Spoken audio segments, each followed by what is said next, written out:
char de 13 tonnes AMX équipe dès maintenant de nombreuses unités de l'armée française.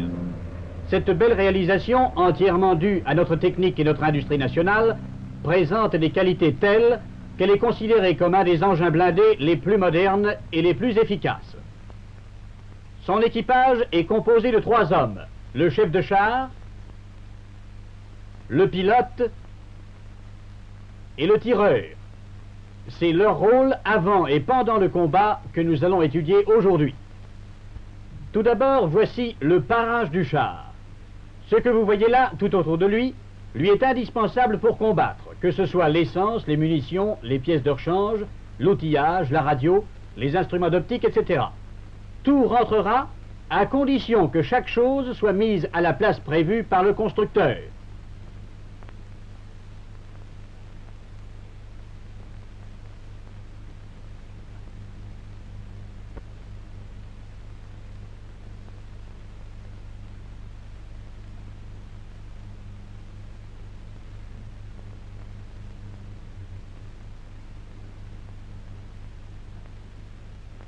Les réservoirs d'essence contiennent 430 litres, soit environ 22 nourrices. L'essence ne doit être versée dans les réservoirs qu'après que le pilote ait vérifié la propreté des tamis.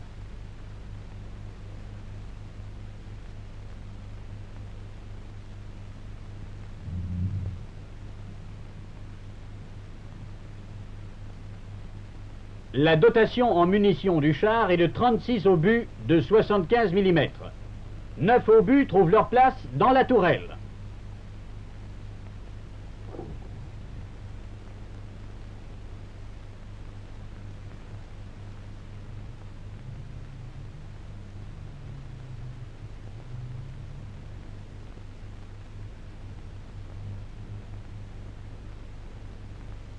« 12 sont glissés dans les barillets.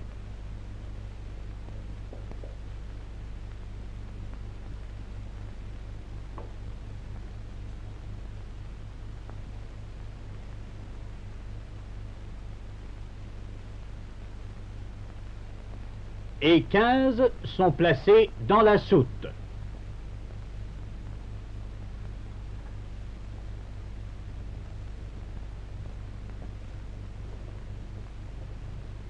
Six chargeurs circulaires de chacun 150 cartouches de 7,5 sont fixés sur des supports à l'intérieur de la tourelle.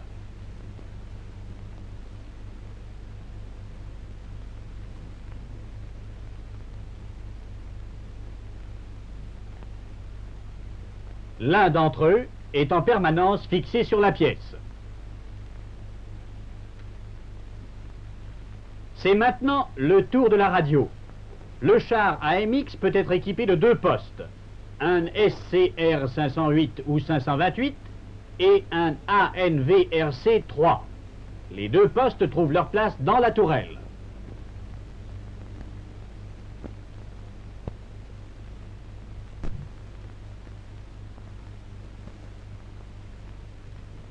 Ne pas oublier les accessoires. Un poste sans écouteurs ne sert pas à grand-chose.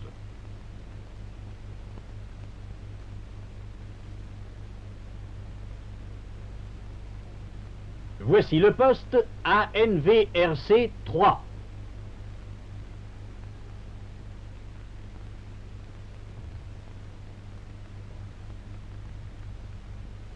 Voici les postes en place. Le SCR 508 et au-dessus de lui, le poste ANVRC 3.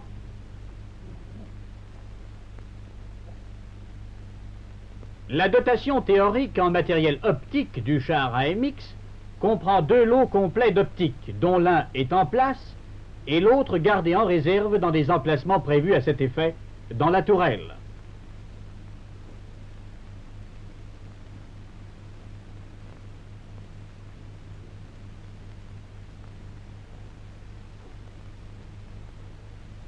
Les moyens de vision mis à la disposition du tireur sont une lunette de visée et 2 épiscopes.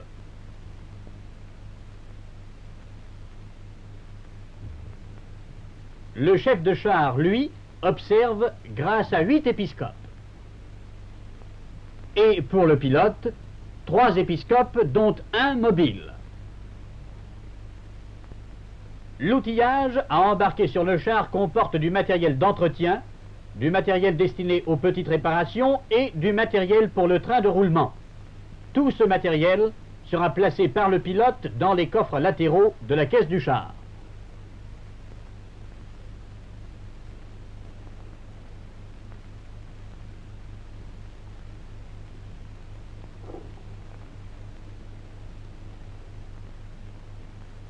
Voici maintenant le chargement des lots d'outillage de rechange et d'entretien de la tourelle et de l'armement. Leur place est dans les coffres latéraux.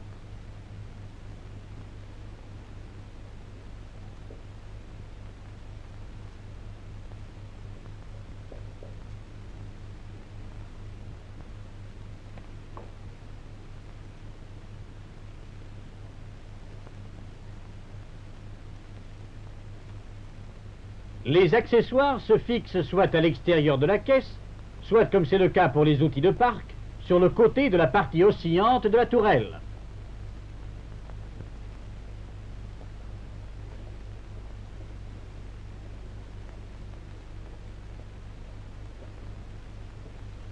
Les pactages, enfin, trouvent leur place dans le panier arrière, sur le filet de camouflage.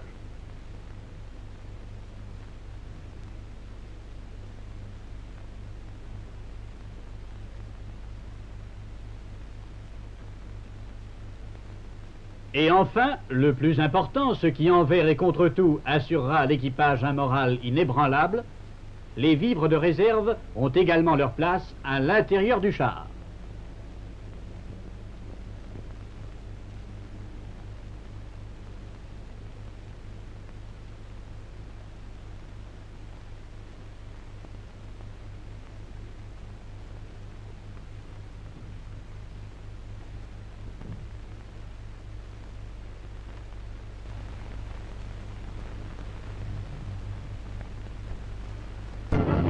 Tout le matériel qui équipe le char est en place. Il faut maintenant que chacun des membres de l'équipage contribue à l'inspection avant le départ. Voyons tout d'abord le rôle du pilote. Sous le char, il vérifie l'absence de fuite et la fermeture des plaques de vidange et de visite. Il va maintenant soigneusement inspecter l'extérieur du char, les garde-boue,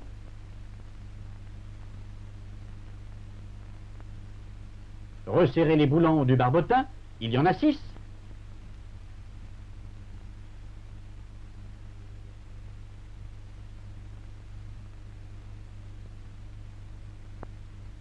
Puis les galets. Le moindre jeu peut avoir de graves conséquences. Il examine en même temps l'état des bandages.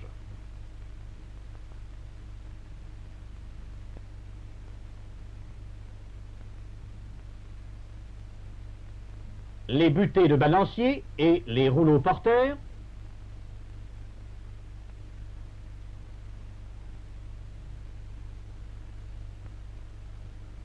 Il vérifie la fermeture des coffres, la fixation des outils,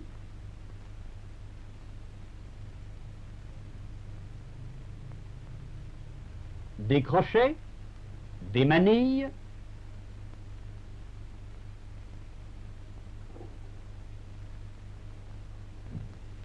du câble,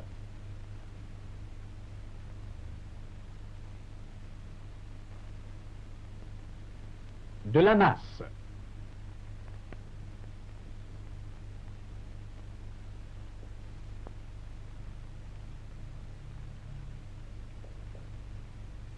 Voyons maintenant les opérations à effectuer pour inspecter le compartiment moteur-transmission.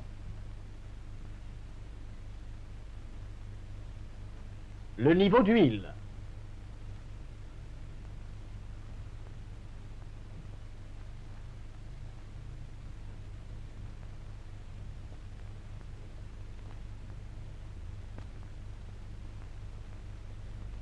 Le niveau d'eau dans la nourrice.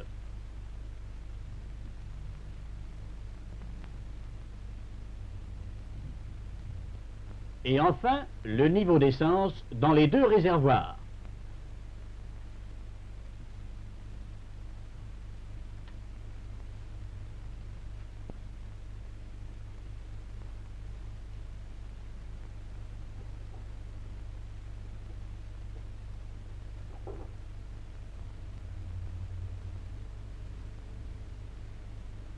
Mais tout à l'heure, au cours de l'inspection du train de roulement, le pilote n'a pas remarqué que la chenille était détendue. Il n'y a pas les 7 cm réglementaires entre le galet et le bord inférieur de la chenille. Il va falloir retendre. On ne peut partir comme cela, ce sera le déchenillage et l'immobilisation du char à brève échéance. Allons, courage, ce n'est pas une affaire.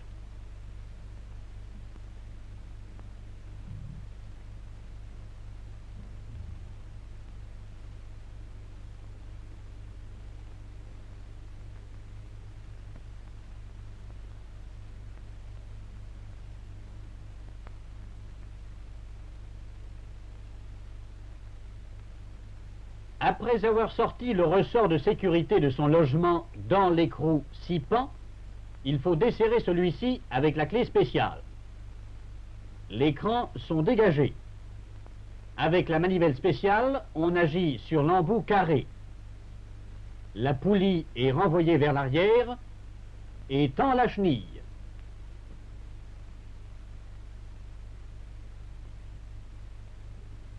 Les crans sont bien en face. Il suffit de resserrer l'écrou 6 pans.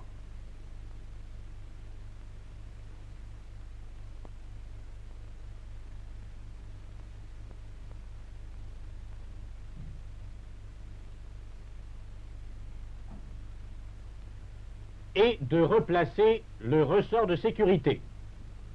L'opération est terminée. Passons maintenant à l'inspection du poste de pilotage. Le pilote vérifie la course libre des leviers de direction.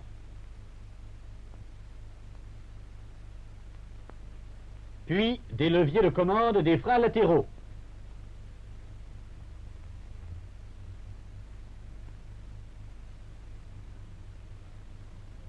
Le fonctionnement de la porte.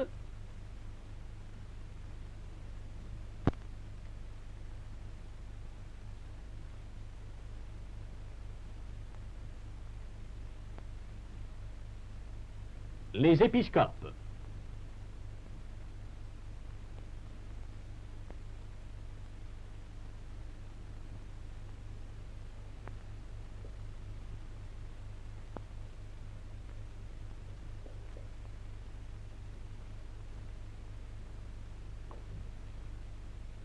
Il tourne la poignée du filtre à huile d'un tour complet. Il vérifie le niveau d'électrolyte dans les batteries qui sont à l'arrière de la caisse.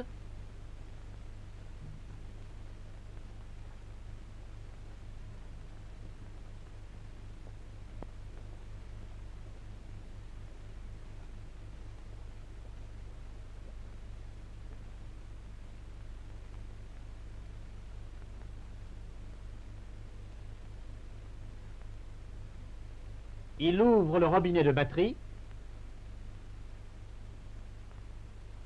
Contrôle les indications de l'ampèremètre et du voltmètre, vérifie le fonctionnement de l'éclairage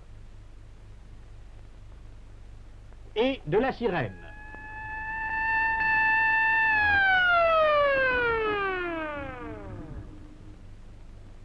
N'oublions pas les extincteurs, on pourrait avoir à s'en servir.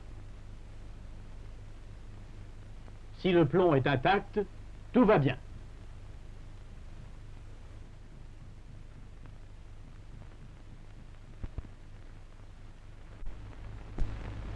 En même temps que le pilote passe l'inspection du châssis et de la caisse, le tireur doit vérifier le fonctionnement des organes de la tourelle.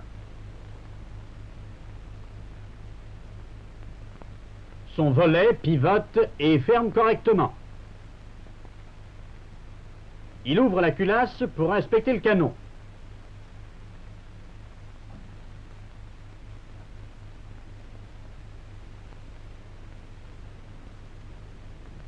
Il vaut mieux enlever le couvre-bouche.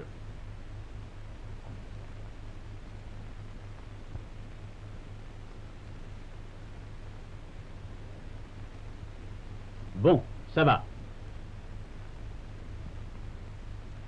Inspectons maintenant les mécanismes de détente de la mitrailleuse.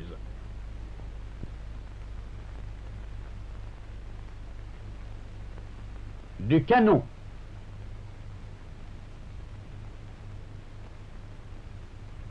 la détente électrique et sa sûreté. Les épiscopes et la lunette sont-ils propres et en bon état?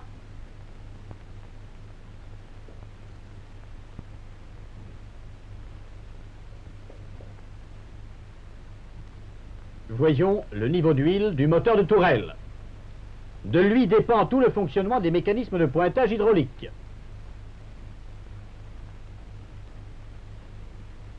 Les verrous de direction,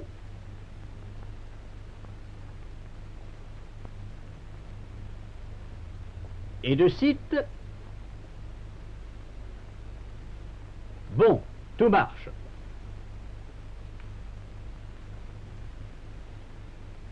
Voici le chef de char qui vient parachever l'inspection. Il vérifie la propreté du canon. Le train de roulement.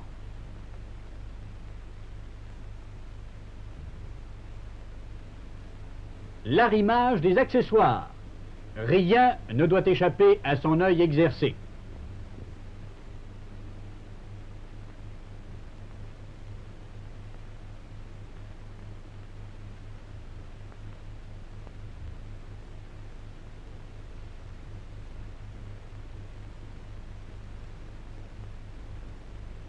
Le voici dans son compartiment. Après avoir réglé son siège, il contrôle la propreté de ses 8 épiscopes.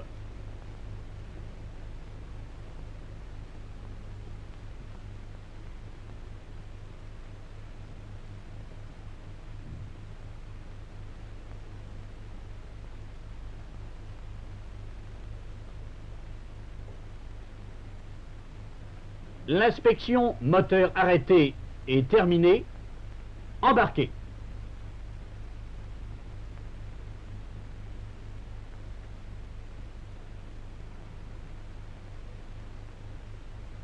Voici maintenant l'inspection moteur en route. Chacun met ses écouteurs et son nasophone et se branche sur les boîtes interphones.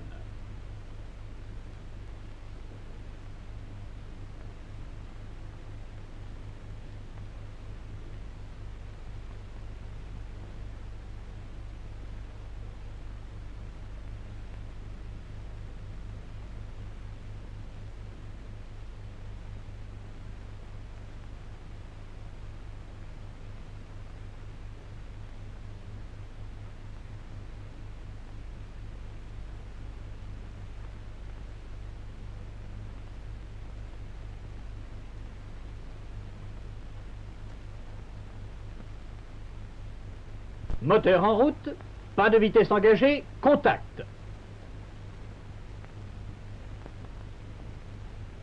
Deux coups de pompe d'amorçage. Le moteur démarre. Tout en surveillant attentivement ses cadrans, le pilote va réchauffer le moteur, tandis que le chef de char va procéder à l'essai interphone.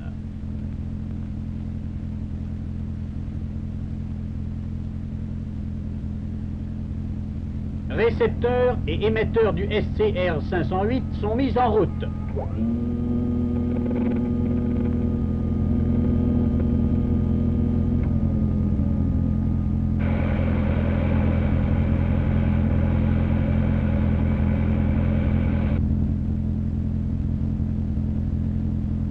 Appel interphone à tous.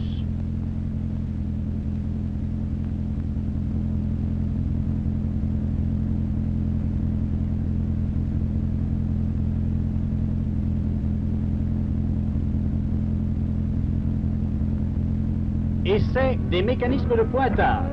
La commande prioritaire fonctionne correctement.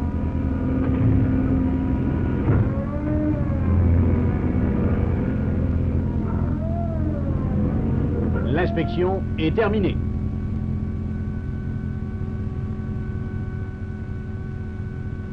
Disposition de route. Le couvre-bouche est remis.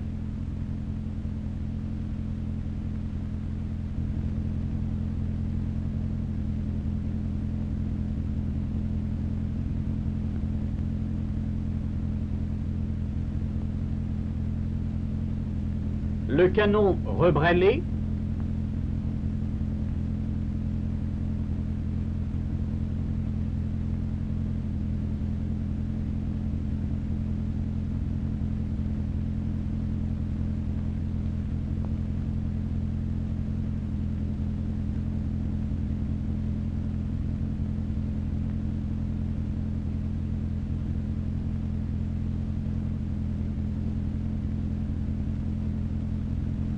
les verrous de site et de direction enclenchés.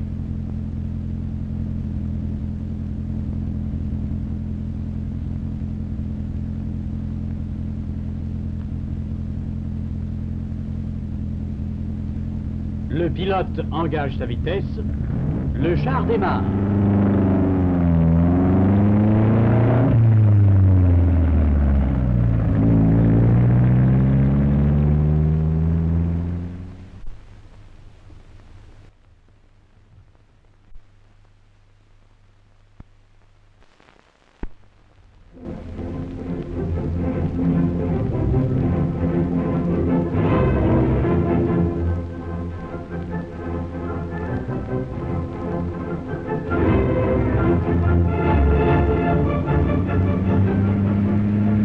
Le char est sur la route.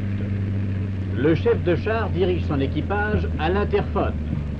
Le tireur observe. Le pilote manœuvre les leviers et passe les vitesses.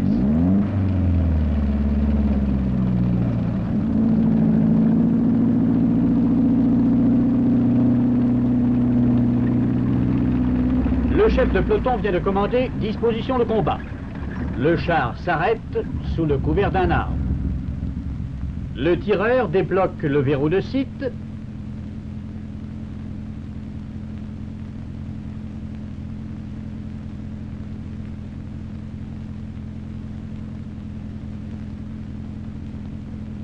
Tandis que le pilote saute à terre, libère le canon de sa béquille de brêlage et enlève le couvre-bouche.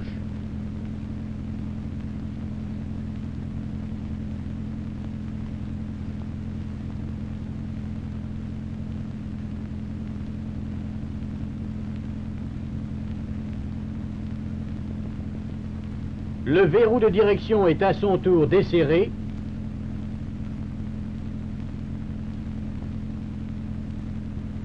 Le moteur de tourelle mis en route et le chef de char procède à un rapide essai de manœuvre hydraulique de la tourelle.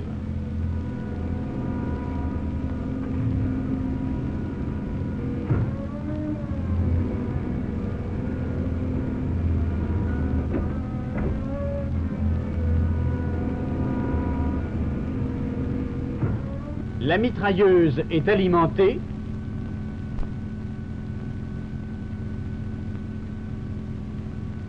La culasse du canon ouverte. Vérification des circuits de mise de feu. Pilote et tireur ferment leurs volets.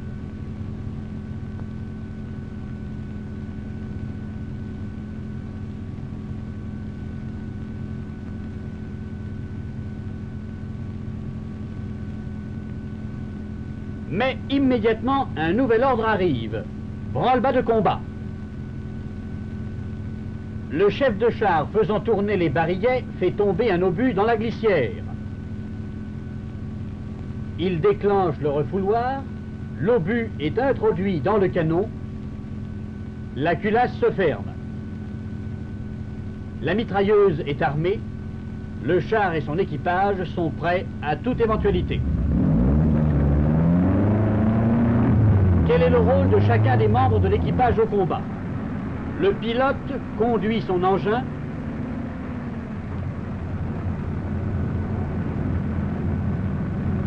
Et observe à courte distance devant lui, grâce à ses 3 épiscopes, dont un est mobile.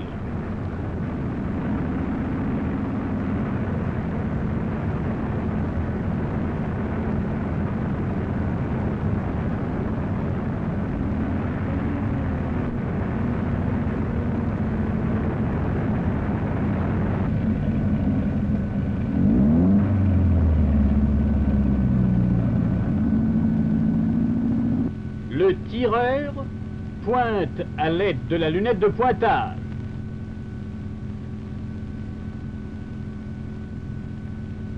agit sur les détentes, alimente et actionne la mitrailleuse,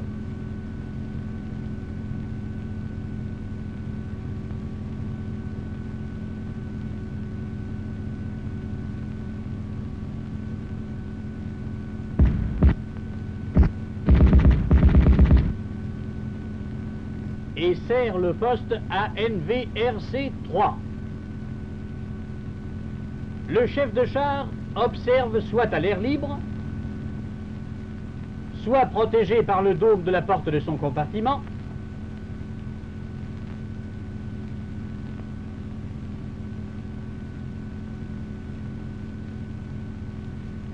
soit à l'aide de ses 8 épiscopes. Il donne des ordres à son équipage par l'intermédiaire de l'interphone et alimente le canon en actionnant les barilets et le refouloir.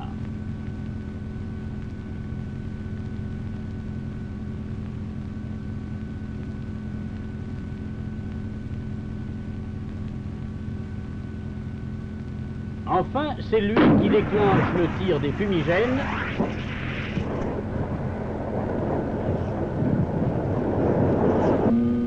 et sert le poste SCR 508.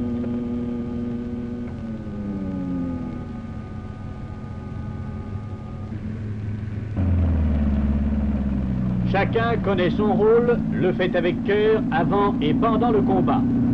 Ces 3 hommes, le chef de char, le pilote et le tireur, forment un équipage solide, uni et efficace qui saura utiliser au mieux les possibilités du beau matériel qui lui est confié.